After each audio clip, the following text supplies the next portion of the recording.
Hi YouTube, I recently got this commission to make Bonnie the rabbit from Five Nights at Freddy's. Now I didn't know anything about Five Nights at Freddy's, I haven't seen the movie, I haven't played the video game, and the movie's just recently come out, so I probably will see it at some point. But I basically had to get a whole load of reference material and then find the rabbit that I liked, that I wanted to make the most, and maybe take elements from other versions as well.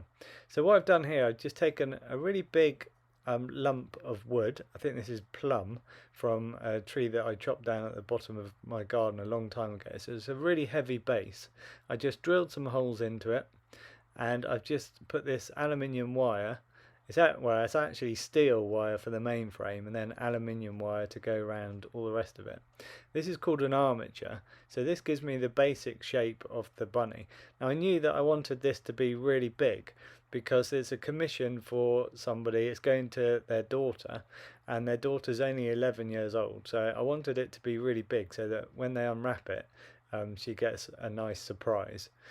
So the base is particularly heavy bit of wood, and then like I say, this gives me the main kind of idea of the shape and the height, and then I can work on this.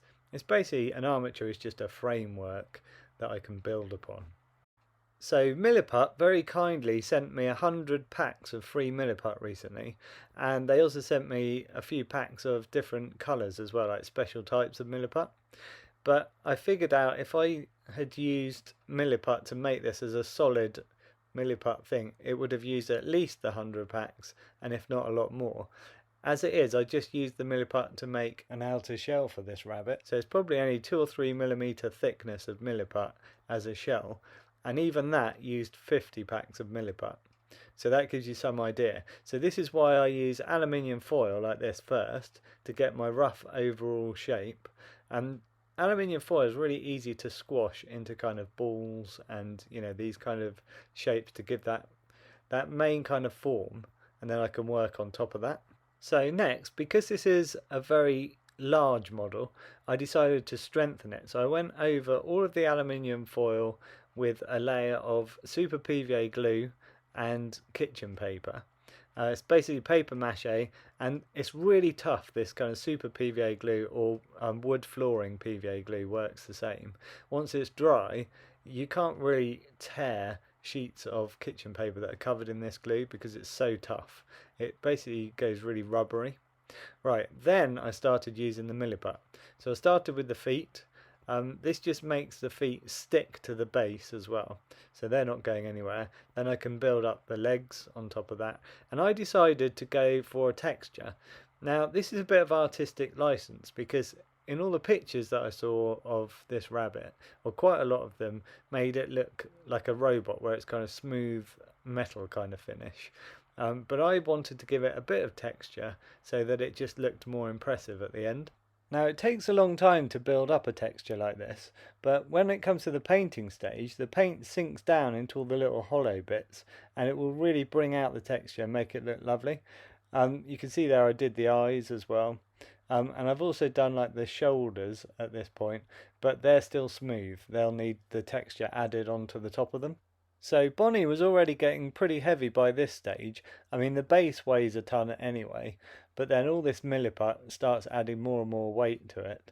And I was getting a bit worried about how I was going to post it, but my main aim was to make it really strong and really sturdy.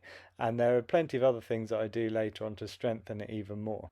Right, I also made these flat sections, and these are going to become the inside parts of her mouth. Both at the bottom and at the top of the mouth, and then I will add the teeth on top of these. So I just rolled out some Milliput on some aluminium foil, nice and flat, and then I was able to cut one shape out, and then I placed that on top of some more rolled out Milliput, and then drew round it and then trimmed it so it was the same shape. I decided to make her guitar in the same sort of way by making a nice flat sheet and just cutting out a shape that I like for the main body of the guitar. Then I'll make the neck of the guitar and the head of the guitar separately and add them all together. Okay, this is what she looks like with the teeth added, and you can see it gives her a menacing appearance, which I'm sure she is supposed to have. I'm told that this is a horror movie after all, so she's supposed to look pretty terrifying, I think. Okay, you can see on this piece of aluminium foil I've made the neck of the guitar, which is basically just a strip, and I've also made her bow tie as well. This is with the bow tie in place, and I've added quite a lot of milliput on the back of the bow tie and really kind of squashed it into the body to make sure it's nice and firm. You can see I've textured the lower part of the mouth, I've added the muzzle and the nose, and you can see around the eyes I've done eyelids over the top.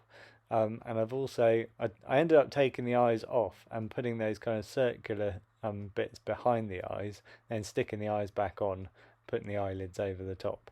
But they're looking really cool now. Okay, and then this is when I'd done more to the guitar. So you've got the neck of the guitar attached on. There's actually a couple of metal skewers on the back of the guitar to strengthen it. You can see I've screwed through onto the body of Bonnie as well, and then I've put some more milliput at the back of the guitar to keep all that in place nice and firm. There's the head of the guitar. I'll add more details onto this later, but you can see I've really thickened up the neck of the guitar so that there's milliput over these metal skewers as well. That is really going to strengthen it a lot, because otherwise that neck would be quite thin and it would be at risk of kind of snapping, and I didn't want that. I'd rather it be nice and strong at the end. You can see I carried on texturing the head as well, and I've textured right round into the sort of corners of the mouth.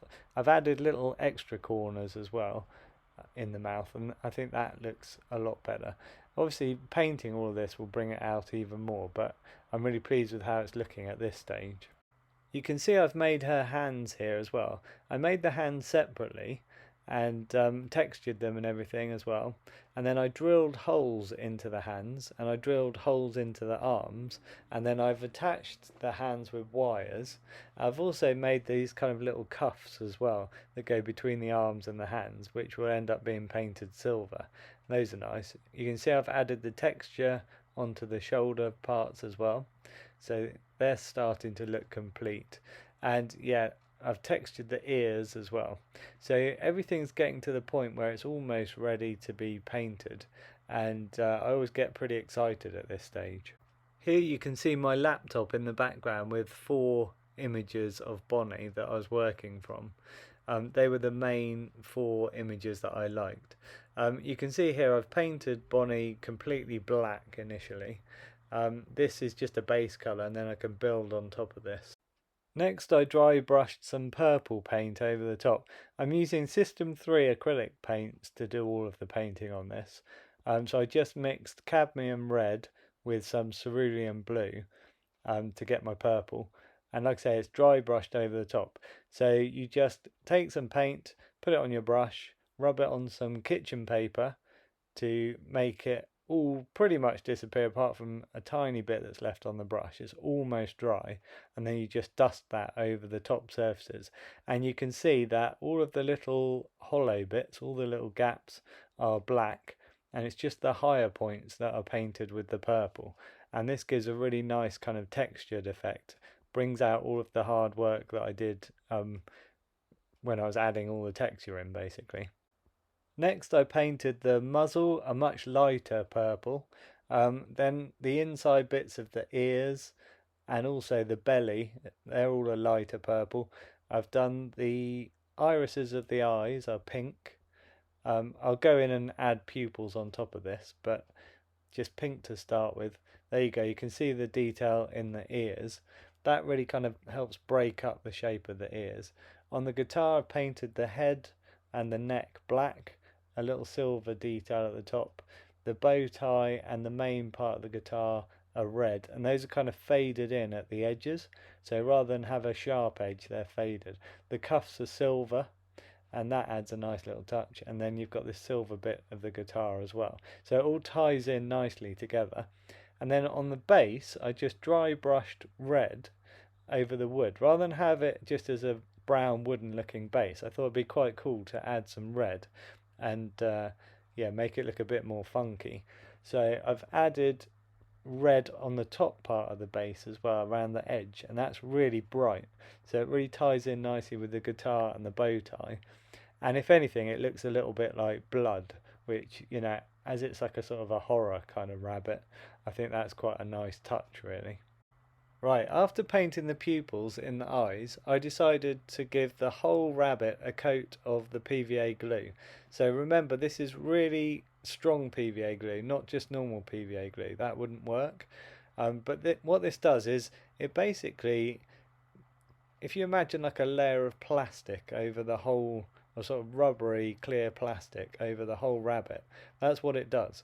So it takes a bit of time, but you go over the whole rabbit. You can see I've done basically the head and the main body. I haven't gone over the arms yet, but I will. I go over the whole thing, and then I've got to let it dry. And the more it dries, the more, you know, it goes transparent. So this is it when it's dried, and it's really tough now. You can see I've added a few more details. So I've done the strings on the guitar, which I added with actual wire, and then I've painted a bit of glue over the top of that as well to kind of seal them and stick them on. I've done little details on the head of the guitar as well. And yeah, I think at this point the glue is dry or almost dry. Like I say, it gets clearer and clearer as it dries. I've done a few little pegs on the guitar as well, which is a nice little touch. Right, I thought this thing would end up costing about 40 or 50 quid to post, but it actually only cost about £18. So I was really pleased with that. And it was really heavy. It was quite hard getting it from the car to the post office. But anyway, it's done now. It's been posted. So I'm hoping that this girl really likes it when she unwraps it. It's made for impact.